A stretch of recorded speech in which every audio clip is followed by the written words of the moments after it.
اللهم صل على سيدنا ومولانا محمد وعلى آل سيدنا ومولانا محمد وبارك وسلم. اللهم صل على سيدنا ومولانا محمد وعلى آل سيدنا ومولانا محمد وبارك وسلم.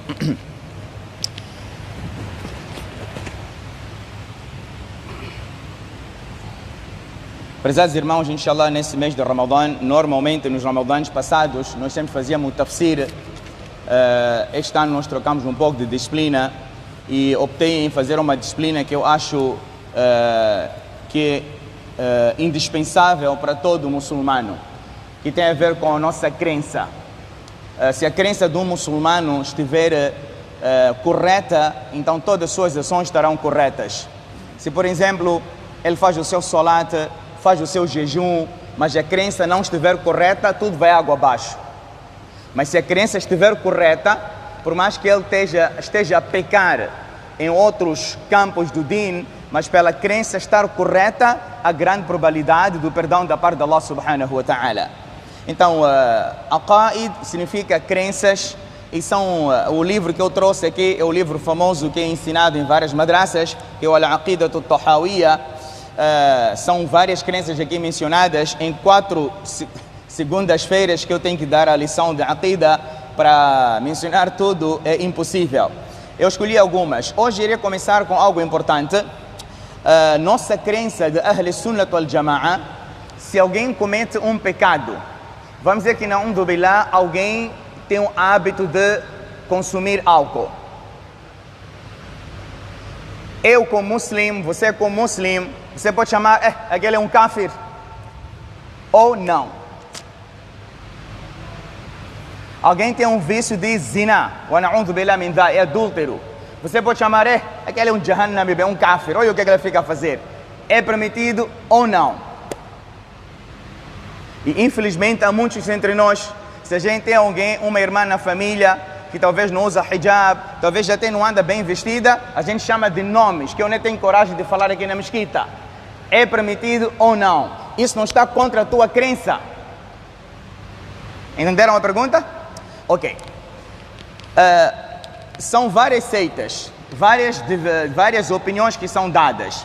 Para vocês terem uma ideia, há uma opinião de uma seita chamada Murji'a. Eles dizem, por exemplo, todo pecado, la yadurru ma'al iman dhanbun liman amilahu. Se a pessoa tiver iman, todo pecado que ele fizer, não há problema. Basta ter iman. Essa é uma seita. E hoje muitos são assim. Primeira opinião qual é? Basta você ter iman, independentemente daquilo que você for a fazer, não tem stress. Então você encontra muitos irmãos e fala, Maulana, eu não preciso bater minha cabeça no chão. Tenho iman, após a ponta aqui no coração. Eu aqui, estou forte. Vamos fazer salat. É salat, mas iman é forte. Então ele está numa boa, curte a torta e a maneira, torta e a direita. Mas falei, eu tenho meu imã, está intacto. Então, essa é uma seita que existia no passado. Hoje temos aqueles que dizem que pecado não há problema nenhum, desde que você tenha fé. Ok. Essa é uma seita. Agora, a outra seita é o contrário desta seita. Qual é? Que são os Khawarij, os rebeldes naquela altura. Eles diziam, nukafirul muslima bi kulli dhanbin. Todo pecado que a pessoa for a praticar, a pessoa sai do Islã. Esse é mais grave. Você cometeu algum pecado, você está fora do Islã. Você consumiu álcool, você está fora do Islã. Você cometeu adultério, fica kafir, está fora do Islã. Você envolveu-se no juro, você está fora do Islã. Esta é outra seita. Ok. Então nós por um lado temos duas seitas aqui. Uma eu diria é a primeira seita, que eles, você faz o que você quiser, não há problema nenhum. Liberaram. A segunda seita foram muito mais pesados. Você fica kafir. Aí agora vem nossa aqidah, nossa crença. Ahl Sunnah wal Jama'a. Ahl Sunnah wal Jama'a o que diz? A gente diz que, olha, nós não tornamos ninguém kafir por ter cometido um pecado, desde que ele não torne aquele pecado como halal. Entendam bem essa parte. Nossa crença qual é? Nós não tomamos ninguém, ou não atribuímos a ninguém o título de kafir por ele ter praticado um pecado, desde que ele não torna aquele pecado como lícito. Então, se a gente encontrou alguém, por exemplo, fala, bro, qual é o problema, pá? Uma lata, não há stress, pá, isso não é vinho, brother. Deixa lá. Aí já é grave. Aí já é grave. Se encontra alguém, por exemplo, deixa abrir um pouco mais a coisa que a gente tem que abrir. Ele fala, qual é o problema, pá? Você quando casa, você não paga meher? Pagamos dote, né? Então eu também viajei para Dubai, vou ficar 2 semanas, vou pagar o dote a uma mulher lá. Ela vai ser minha mulher durante 2 semanas. Qual é o stress? É nikah de 2 semanas. Então ele está a fazer aquilo como se fosse legal. Este aí, na'udhu billah, tem que restar kalima de novo. Tem que restar kalima de novo. Então nossa aqida qual é? Nossa crença é que a pessoa não sai do Islã por ter praticado algum pecado, desde que ele não considera aquele pecado como lícito. Agora, hoje muita gente, todo mundo é pecador. Quem de nós não é pecador aqui? Alguém aqui não é pecador, não peca? Desde quando a gente tem autoridade de chamar alguém de kafir? Desde quando você tem autoridade de dizer que você vai para o Jannat, sozinho? Então, nossa crença qual é? Detestamos o pecado e não o pecador. Nós amamos o nosso irmão, detestamos o ato que ele está fazendo. Ele consome álcool, está na droga, tem um vício de adultério. É errado o que ele está a fazer, mas ele é nosso irmão. E desde que ele não considera aquele pecado como halal, ainda é muslim. E a maior parte dos irmãos estão envolvidos nesses pecados. Ele sabe, fala, Molana, pá, é minha fraqueza, eu não aguento, não resisto, pá. Uma geladinha, pá, com calor, pá, não é fácil, Jer. Mas inshallah, um dia eu vou fazer toba, inshallah.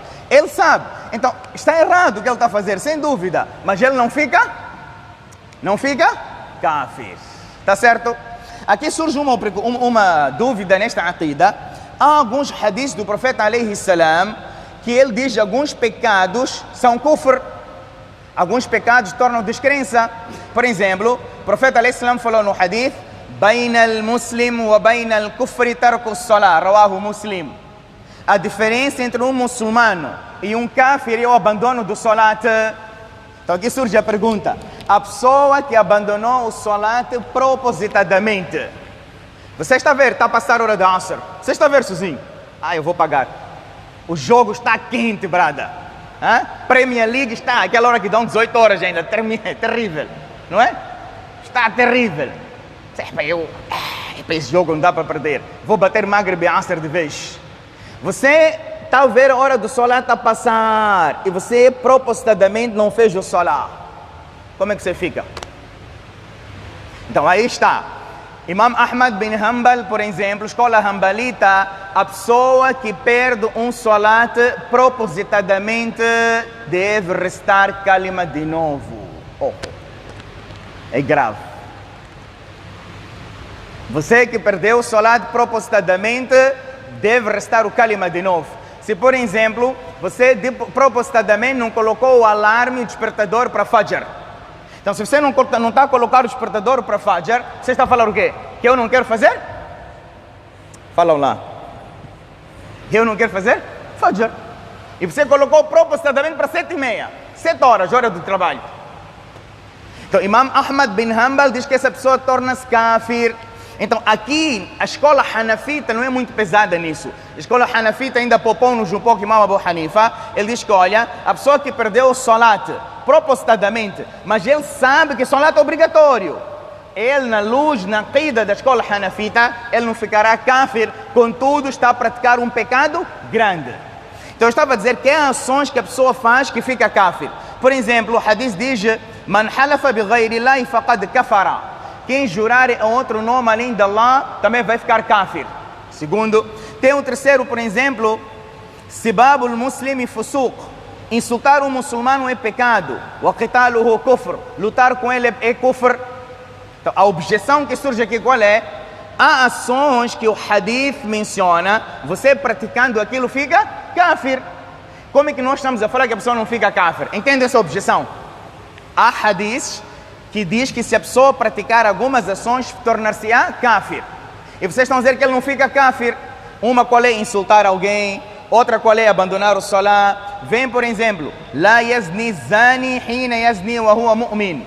O adúltero, quando comete o adultério, o imã sai dele, não é que é mu'min verdadeiro. A pessoa que comete zina, quando está cometendo zina, o imã sai. Vem numa narração, fica que nem uma sombra na sua cabeça. Allah nos proteja. Imagina alguém morrer naquele estado. Morreu sem imã. É pena que eu estou no masjid aqui, tem muitos pais aqui sentados. Se fosse só jovem, eu podia ainda abrir mais um pouco aqui. Imagina se acontece naquele momento. Bateria foi abaixo. Você morre como um kafir. Grave. Agora, todos esses hadiths que mostram que a pessoa torna-se kafir, aqui a conclusão qual é? A conclusão é que, olha, ele, por exemplo, o muçulmano não é verdadeiro que abandona o salah. Mostram sim que ele fica kafir, mas não é que ele sai do Islã. Ele está a perder uma grande qualidade do Islã, que é o abandonar o salah. Por mais que o hadith falou, por exemplo, que se a pessoa que comete o zina, ele não é verdadeiro crente, então qual é a tradução? O verdadeiro crente não comete o adultério. Ele ainda é crente, mas não é verdadeiro crente, porque essas ações não tiram a pessoa fora do Islã. Porque há outros ayats do Coran que mostram que se a pessoa pratica essas ações, Allah chamou a eles, por exemplo, ainda de crentes. Allah diz no ayat do Coran: وَإِن طَائِفَتَانِ مِنَ الْمُؤْمِنِينَ اقْتَتَلُوا فَأَصْلِحُوا بَيْنَهُمَا. Se dois grupos de crentes, por exemplo, lutarem entre eles, então tentar reconciliar entre eles. Allah diz lutaram, mas ainda chamou de crentes. Allah diz no Corão, por exemplo: إِنَّمَا الْمُؤْمِنُونَ إِخْوَةٌ فَأَصْلِحُوا بَيْنَ أَخَوَيْكُمْ. Se houver luta, Allah ainda deu o título de crente. Portanto, essas ações todas, esses pecados que os crentes fazem, não vai lhes tirar o título de muslim, de crente. Então, nossa conclusão dessa aqida qual é? A pessoa que praticar qualquer esse pecado não tornar-se-á kafir, desde que ele não considere esta ação como pecado, como halal. Se ele achar aquilo lícito e é halal, então automaticamente ele sai do Islã. Essa crença é muito importante. Então sempre que a gente ver alguém, por exemplo, é mês de Ramadã, você está no masjid, mano, perdeste caminho hoje. Perdeste caminho, estás aqui. Subhanallah. Pode ser o quê? Quem somos nós? Quem sabe o Ramadã vai ser o pontapé de saída para ele. Então nós não temos autoridade de chamar ninguém por kafir, por um não muslim, seja o que for, desde que ele não considere aquela ação como lícita. É muito importante essa aqida, porque senão o que vai acontecer? Nós chamando isso a ele de não muslim, nós próprios estaremos saindo do Islã, por a gente estar a afirmar uma coisa que vai contra a nossa aqida. Mais uma aqida irei ultimar. Outra aqida importante que eu queria mencionar para hoje, e termino com essa aqida, é a aqida acerca do qadr e do destino. Taqdir, o destino. Esse é um dos aqidas, de uma das crenças que é muito, muito complexa. Complexa em que sentido? A pessoa pode pensar assim que, olha, hadith do profeta alayhi salam diz assim: o nosso aqida é kullu muyassarun lima khuliqa lahu والأعمال بالخواتيم والسعيد من سعد بقضاء الله تعالى والشقي من شقي بقضاء الله تعالى. Cada está a fazer a ação para o qual ele foi criado. Se você foi criado para o Jannat, você vai praticar as ações de um Jannati. Se você foi criado para o Jahannam, você vai fazer ações para um Jahannami. Nós temos aquele hadith que Allah Ta'ala escreveu o destino da criação 50.000 anos antes da criação dos céus e da terra. Quando a gente está na barriga da nossa mãe, já está escrito: vai ser bom, vai ser mau, vai ser piedoso, quanto sustento vai ter, quando vai morrer. Agora, se você escutou isso, o que é que vem na tua mente? A primeira coisa qual é? Estamos lá, porque a gente tem que fazer tanta coisa, está tudo escrito. Não vem? Estão a entender vocês essa aula? Ou estão com fome, bah? Isso não é bayan, é aula. A aula requer um pouco de atenção. A pergunta não vem? Mas, Molana, se tudo já está escrito, por que a gente tem que martelar nossa cabeça jejuar, tarawih, ibada. Se já está escrito que eu vou para Jannat ou Jahannam, por que tem que fazer tudo isto? É normal essa pergunta. Os sahabas fizeram. Disseram, mas já Rasulallah, por que a gente vai então fazer tantas sessões? Está tudo escrito. Então o profeta ﷺ diz, não.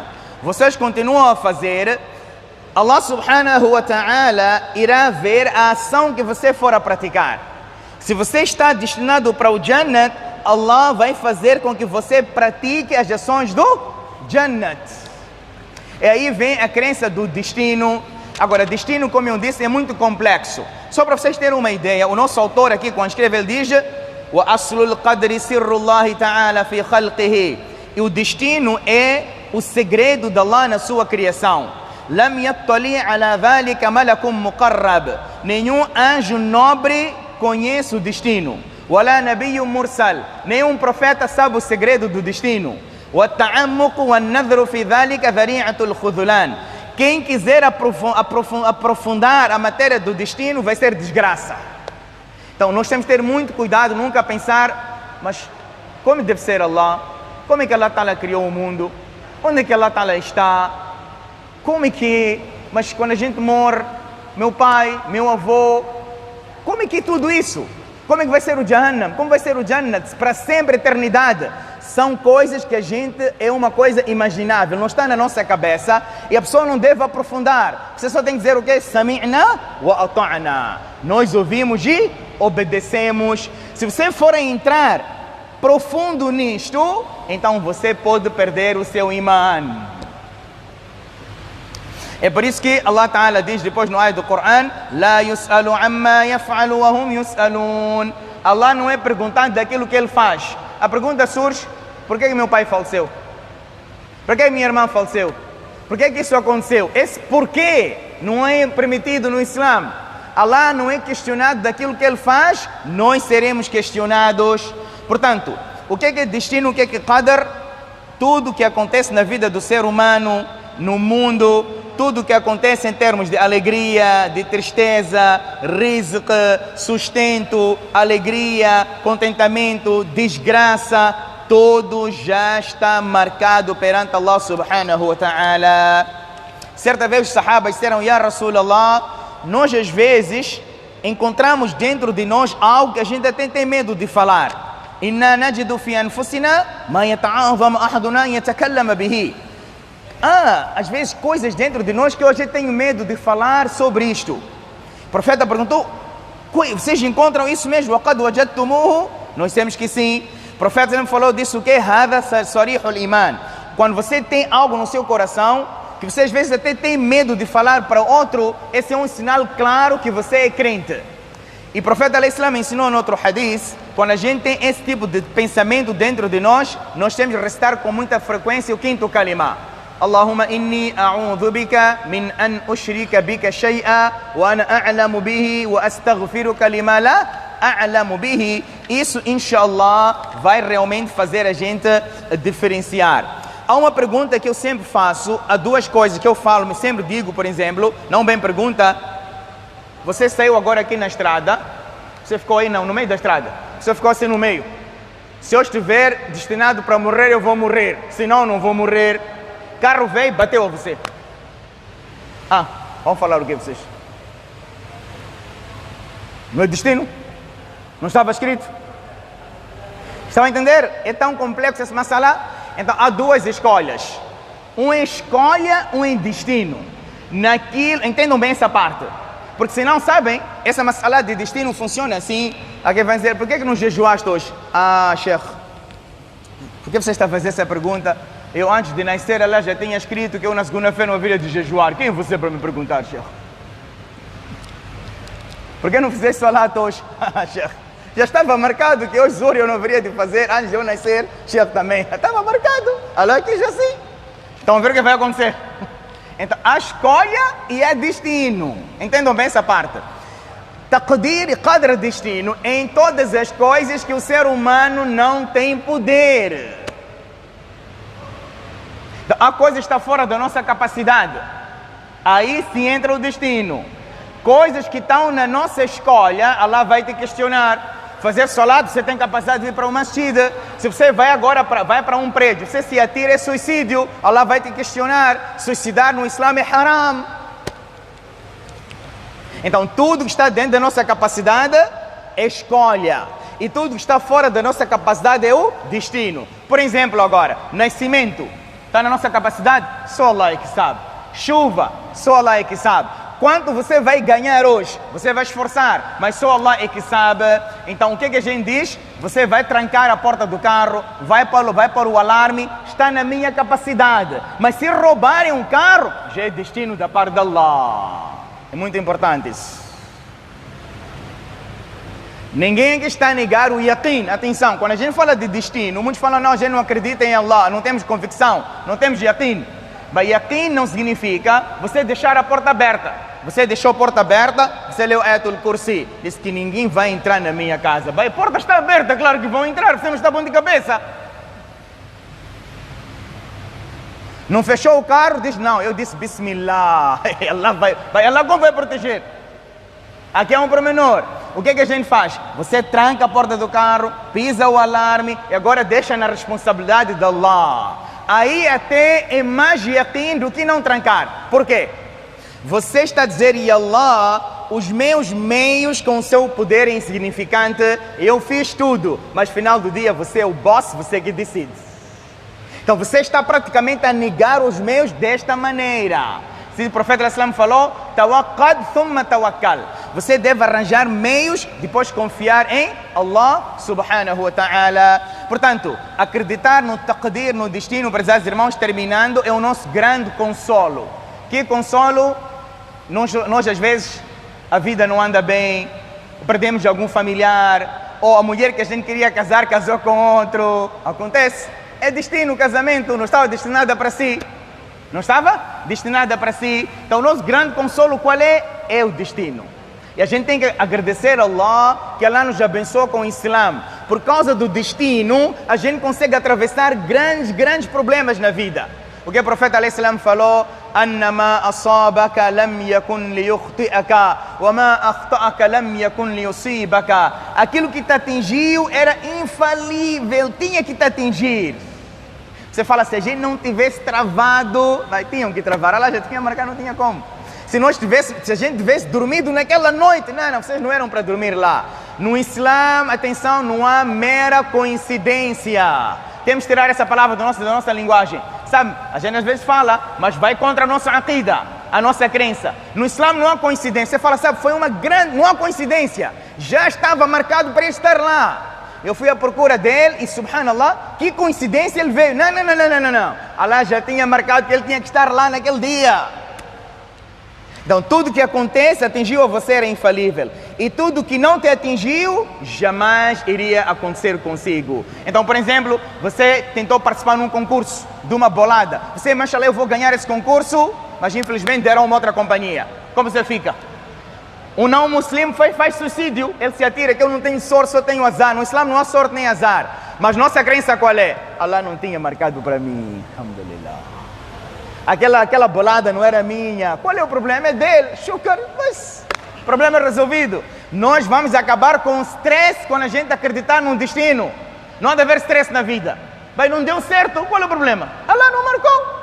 Mas quando a gente não tiver a aqida correto, você sempre vai estar em problemas. Porque ele teve sorte, ele aquela loja, eu fui pedir, não deram a ele. Eu dei a mesma proposta, não deram a mim. Aquela mulher, subhan, tua vida vai ser por quê? Mas quando você acreditar em taqdir, problema resolvido. 2 amigos foram pedir, havia um moço, gostou de uma moça.